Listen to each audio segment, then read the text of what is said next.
এই মুহূর্তে বিশ্বজুড়ে এক কঠিন সংঘাতের পটভূমি তৈরি হচ্ছে ইরান, ইসরায়েল এবং আমেরিকা।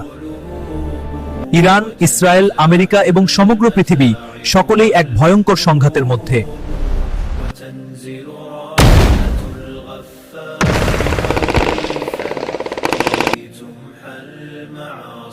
কোরাসান একটি ঐতিহাসিক ভূমি যেখানে বিশ্বাস করা হয় ইমাম মাহাদির আগমন ঘটবে। কোরাসান যেখানে আশার আলো জ্বলে ওঠে, ইমাম মাহাদি আমাদের মুক্তির পথ দেখাবেন। তারা এগিয়ে আসছে একসাথে, কালো পতাকা হাতে, মুক্তির জন্য একসাথে। এটাই সেই মুহূর্ত যার জন্য আমরা অপেক্ষা করছি। ইমাম মাহাদির আগমন আমাদের আশা ও মুক্তির পথ দেখাবে। আমাদের বিশ্বাস ইমাম মাহাদি আমাদের পথে আলোকিত করবেন শান্তির দিকে।